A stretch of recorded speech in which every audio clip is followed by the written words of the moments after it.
So, what happens when a nation, right at the center of global geopolitics, has to make a choice? A choice that pits its energy future against some really serious geological dangers and its national security against the risk of a nuclear accident? Well, that's not a hypothetical. That's exactly what is happening in Taiwan right now. To really get our heads around this decision, we're going to follow the whole story. We'll start with the shutdown that kicked this all off, and then dive into the island's core energy dilemma. We'll look at the plant's safety. Is it on shaky ground? Then there's the forever problem of its waste. And finally, is this plant a weapon or shield in a potential conflict? It all leads to a nation's really difficult choice. On May 17th, 2025, an era was supposed to be over. Taiwan's very last operating nuclear reactor went offline, and the idea was to make the island officially nuclear-free. But that feeling, it didn't last long. So instead of this being the final chapter, the shutdown basically became the opening shot in a huge political battle. I mean, just 3 days later, a bill was passed to put the plant's fate directly into the hands of the voters, a nationwide referendum. So you have to ask, why did this one shutdown cause such an intense national debate? Well, it all comes down to the most fundamental question for any modern economy. Where is it going to get its power? And this chart right here, it reveals a massive vulnerability. Look at that. Over 80% of Taiwan's electricity comes from imported fossil fuels.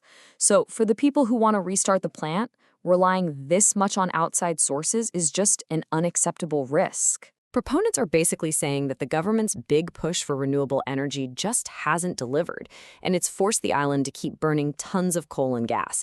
And that, they argue, undermines everything from environmental goals to public health. But of course, there's another side to this story. Those against the restart, they point to the official data from the state power company. They say, look, even after the shutdown, the power grid has enough juice. It has a sufficient reserve margin, staying in the green or amber, but never, ever dipping into a red alert shortage. And this really gets to the heart of the conflict, doesn't it? It's about the future. The AI boom needs a staggering amount of electricity. So, should Taiwan turn back the clock to a 40-year-old nuclear plant for stability? Or should it double down and accelerate its push into green energy and efficiency? Okay, so let's set aside the energy debate for a second, because beyond that, there's an even more visceral issue, the physical safety of this aging plant. And it happens to be located in one of the most seismically active regions on the entire planet. Opponents are arguing that restarting a plant this old is basically like rolling the dice. Key parts, like the main reactor vessel, they can't be replaced, and they're entering what engineers call the wear-out phase. It's the part of an equipment's life where the probability of something failing just starts to climb. And the memory of Japan's Fukushima disaster, well, it hangs really heavy over this entire debate. This letter from a young person who actually grew up in its shadow is just this powerful, emotional reminder of the potential human cost. But honestly, it's the geology that is truly alarming to critics. Geologists now confirm there's an active fault that passes less than a kilometer from the reactors. And the latest studies show the plant could face ground shaking of 1.34 G. Now, to put that in perspective, that's shaking more powerful than the force of gravity itself. And it's more than triple what the plant was originally designed to handle. And the plant's own track record raises some serious questions. It's had several major incidents, including a full station blackout back in 2001, where it lost all external and all emergency power for over 2 hours.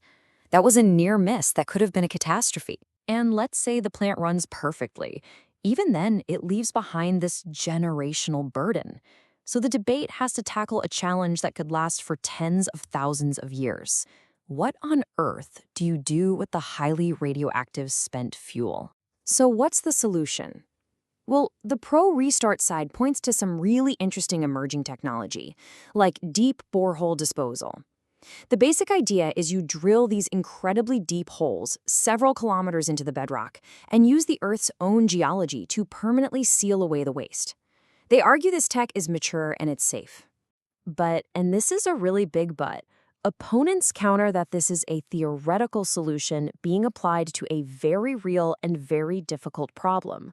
Taiwan's geology is just a chaotic mess of fault lines, fractured rock, and complex water systems. It's a uniquely challenging place to try and prove any disposal site is going to be safe for millennia. All right, let's widen the lens to the final and maybe the most high-stakes question of all. If a conflict with China were to happen, is a nuclear power plant a strategic asset or is it a catastrophic liability? Proponents, and that includes some U.S. strategic advisors, they make a pretty stark argument about a potential naval blockade. Taiwan's main fuel source, natural gas, would be completely gone in just 7 to 11 days. By contrast, a single nuclear plant has enough fuel sitting right there on site to run for 18 to 36 months. They see this as a powerful shield, an energy shield, ensuring the lights stay on for critical military and civilian infrastructure. And this right here creates the ultimate strategic dilemma. Is the plant an energy shield, like its supporters claim, or is it a dangerous liability? A target that doesn't even need to be bombed directly. You just have to cut its power lines, like we saw happen at Ukraine's Zaporizhzhia plant, to turn it into a radiological crisis that would completely complicate the national defense. So when you lay out all the arguments side by side, one thing becomes crystal clear. This isn't a simple choice between a safe option and a risky one. It's a choice between different kinds of existential risks. The vote on nuclear plant number 3, it isn't just about electricity. It is a profound, fundamental decision about which dangers a society is willing to live with and which vision of the future it is willing to bet on. It's a question with no easy answer.